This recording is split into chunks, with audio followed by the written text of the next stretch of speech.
get you up to speed on the latest in sports. I'm Sean Yao. Gilas Pilipinas' SEA Games pool is now even smaller as more players begged off due to personal commitments. Marty Bautista tells us more. Not even a week had passed since the PBA Governors Cup Finals, but best player of the conference, Christian Stan Hardinger, is present in Gilas Pilipinas' practice for the 32nd Southeast Asian Games. Only C. Stan attended the training out of all the members of the pool who played in the finals. He's also one of the 11 guys who were there last night. Stan Hardinger believes Gilas is faced with a tough challenge of bringing back the gold in the biennial meet. It's important for me just to learn. I played it already, but just to refresh it, learn it new, and spend some time with the guys. We need to take this ultra focused and very, very serious, and then hope for the best. Meanwhile, on top of the losses of Junmar Fajardo and R.R. Pugoy due to their respective injuries, the Gilas pool for the SEA Games has gotten smaller as Jamie Malonzo of Ginebra and Mikey Williams of TNT have begged off as well. The two Phil-Am Cagers have to leave the country to honor separate prior commitments. Scotty Thompson and Japeth Aguilar are also question marks for the team. Thompson might focus on his family first as his wife is about to give birth to their child. Aguilar, on the other hand, still hasn't fully recovered from his knee injury, which had sidelined him for the most of the PBA finals.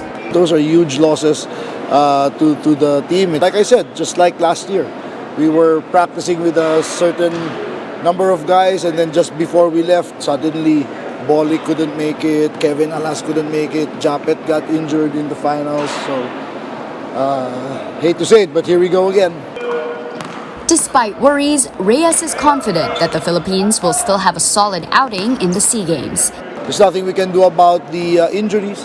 There's nothing we can do about the personal circumstances of each player, right? So instead of worrying about those, we're just focused now on what we can do right now, the things that are in front of us to hopefully put the best team out there. Gilas has about a week left to prepare before the actual games on May 5. For News 5, Marty Bautista, We Are One News. And in the PBA, aside from Bo Belga, the Rain or Shine Elasto Painters has also suspended the Rey ng Batak for playing in unsanctioned pickup games. The guard was slapped with a fine equivalent to 2 days of his salary for violating his live contract. This will be on top of whatever sanction the PBA decides to hand out to ng Batak. The standing rule is that players are not allowed to join leagues outside the PBA without permission from their mother team. Ng Batak is the second Rain or Shine player to be suspended after Belga was meted out a 21-day suspension without pay. Moving on now to college volleyball. The NU Lady Bulldogs scored a 4-set win over the UST Golden Tigresses, securing their spot as the number 2 seed in the UAAP Season 85 tournament. NU handily took the first 2 sets of the marquee matchup. But momentum swung the Tigresses' way after UST took the 3rd set. But the defending champions prevented another breakdown and displayed their firepower to take a 25-16, 25-21, 17-25, and 25-14 victory. Alyssa Solomon finished with 17 points, while Micaela Belen had 16 to lead the Lady Bulldogs. And with just 1 game left in the eliminations, NU is guaranteed at number 2, even if it loses to Ateneo and UST wins over UP in the next games. We're taking a quick timeout. The game on One News Now will return after this. Stay tuned.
You're still watching the game on One News Now. I'm Sean Yao. Swiss tennis player Stan Wawrinka is through to the second round of the Madrid Open.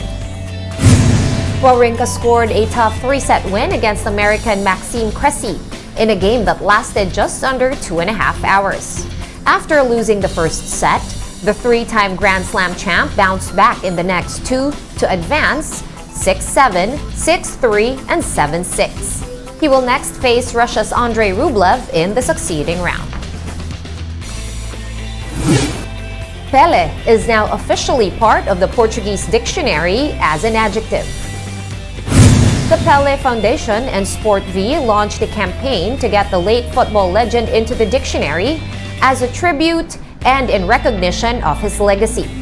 The effort proved to be successful, garnering over 100,000 signatures. The adjective Pele can now be used to describe someone out of the ordinary in Portuguese. The three-time World Cup winner, regarded as one of the greatest, if not the greatest footballer of all time, died in Brazil last December at 82 years old. Get your fill of the latest in sports at onesports.ph. Meantime, the Newsday continues later at 4:30 p.m. I'll see you then. I'm Sean Yao. We are One News.